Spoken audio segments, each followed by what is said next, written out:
En Europe, sur le marché européen, le groupe PSA Peugeot Citroën est celui qui présente la gamme avec les plus faibles émissions du marché.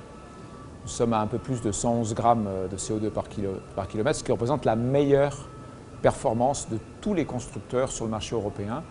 Et donc ceci témoigne de la maîtrise technologique de PSA au niveau de tout ce qui est groupe motopropulseur, mais également au niveau de l'allègement des véhicules, au niveau de l'aérodynamique des véhicules, et c'est important de le souligner. La technologie hybridaire est donc une parmi de nombreuses technologies qui sont développées dans nos ingénieries avancées, au niveau de la recherche, au niveau du développement. Cette technologie, elle est donc maintenant mature. Elle a franchi tous les jalons de validation de toute la partie recherche. Elle est donc prête à être utilisée sur une application série et elle ne le sera évidemment que lorsqu'elle aura atteint ses objectifs en matière de coût, en matière d'investissement. Et ceci passe par aujourd'hui la recherche de partenaires qui seraient en mesure de partager avec nous un certain nombre d'investissements.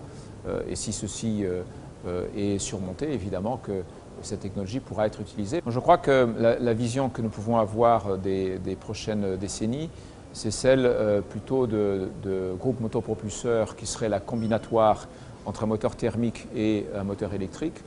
Je crois que les groupes motopropulseurs du haut de gamme, avec des puissances élevées pour des accélérations qui procurent un grand plaisir de conduite, viendront de la combinatoire de ces deux objets, moteur thermique d'une cylindrée relativement modeste et une chaîne de traction électrique, et la combinatoire des deux procurera les accélérations que les clients de ce type de véhicule recherchent. Lancer une marque premium, ce n'est jamais une tâche facile.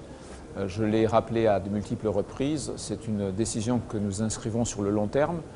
Il faut prendre la dimension du temps qu'il a fallu à nos concurrents allemands pour atteindre le niveau qui est le leur aujourd'hui. Ce n'est pas moins de 30 ans. Et vous pouvez regarder ce qu'ils ont fait, c'est en général 30 ans. Donc nous sommes dans une dynamique et dans une perspective long terme qui est très comparable. Nous avons effectivement donné à la marque DS l'autonomie dont elle a besoin pour s'affirmer, pour décrire et faire sentir sa spécificité qui est l'art de vivre à la française. Et bien, elle prendra le temps qu'il faudra pour y arriver. Aujourd'hui, nos ventes de véhicules DS sont des ventes rentables, donc nous ne sommes pas poussés par les volumes, nous ne sommes pas poussés par une quelconque urgence en la matière. Ce que nous voulons surtout faire, c'est bien établir la marque, bien faire comprendre la promesse de la marque, les valeurs fondamentales de la marque et lancer des nouveaux modèles qui progressivement vont arriver dans les prochaines années, puisque nous allons passer en Europe d'une gamme de 3 modèles à terme une gamme de 6 modèles. Et donc c'est avec l'arrivée des nouveaux véhicules que l'on va montrer l'étendue totale de cette marque qui est très prometteuse, puisqu'elle s'inscrit dans un positionnement qui aujourd'hui est unique, puisqu'il faut être un groupe automobile français capable de faire des véhicules haut de gamme pour exprimer la sophistication, toute la puissance artistique et créatrice que l'on trouve dans le domaine du luxe en France.